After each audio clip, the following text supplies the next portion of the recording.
آج تو بڑھ کر کے گناہوں کی طرف جا رہے ہیں لوگ، خواہشات کے دلدل میں پھنسے ہوئے جا رہے ہیں۔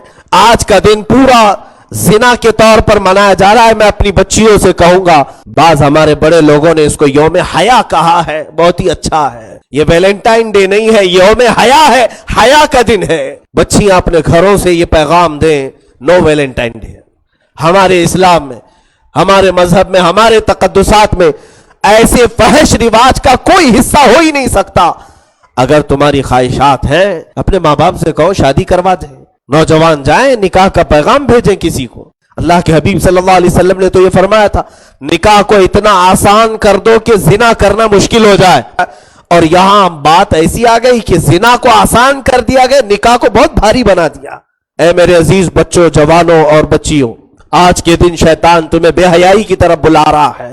جن نوجوانوں تک اسلامی تعلیمات نہیں گئی ہے، ہمارا یہ میسج ان تک فارورڈ کرو، ان تک پہنچاؤ کہ تم اپنے جسم کو غلاظت کے دلدل میں نہ ڈال دینا، ورنہ یہ دھبے صرف اور صابن کے پانی سے بھی نہیں دھلے جاتے ہیں۔ ایک بار تمہارے حیا پر، تمہارے پردہ عفت پر جب داغ لگتا ہے تو پھر یہ جلدی کوئی دنیا کا پانی دھل کر صاف بھی نہیں کرتا۔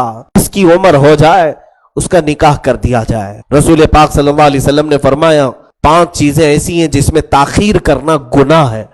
ایک، نماز کا وقت ہو جائے تو نماز پڑھنے میں تاخیر کرنا۔ دوسرے، جب کسی کی موت ہو جائے تو جنازہ اٹھانے میں تاخیر کرنا گناہ ہے، جلدی اٹھایا جائے۔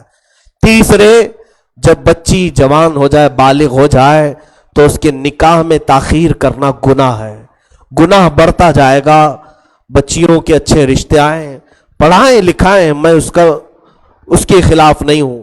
کیا شادی کرنے کے بعد بھی اگر وہ پڑھ سکتی ہے، اپنی پڑھائی کو جاری رکھ سکتی ہے، تو اس میں کون سا اعتراض ہے، کون سی خلاف بات ہے؟ لیکن ان کے گھر جلدی بسائے جائیں، اس لیے کہ شیطان ہمہ وقت دماغ پر سوار رہتا ہے اور غلیظ خیالات انہیں ڈالتا ہے۔ اسی طرح نوجوان لوگوں سے بھی، اور جو بڑے لوگ ہیں، یہ نکاح کو آسان بنائیں، نکاح کو آسان کریں۔ آج کے دن میں سب سے یہی گزارش کروں گا، بچوں سے، بچیوں سے، اس برے رسم و رواج کا کلی طور پر بائیکاٹ کریں۔ جب کسی سے زنا ہو جاتا ہے تو اس کی کتنی خرابیاں جانتے ہیں؟ 15 مصیبتیں اس پر اللہ نازل فرماتا ہے۔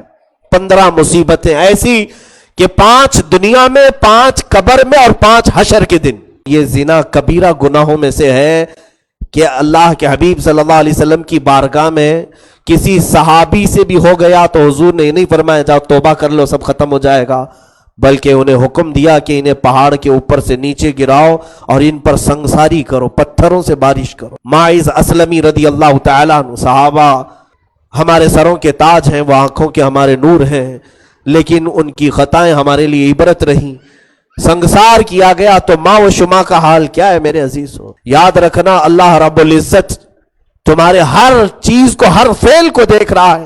یعلم خائنۃ الاعین وما تخفی الصدور، اللہ تعالیٰ آنکھوں کی خیانت کو بھی جانتا ہے اور دلوں میں گزرنے والے حالات کو بھی دیکھ رہا ہے۔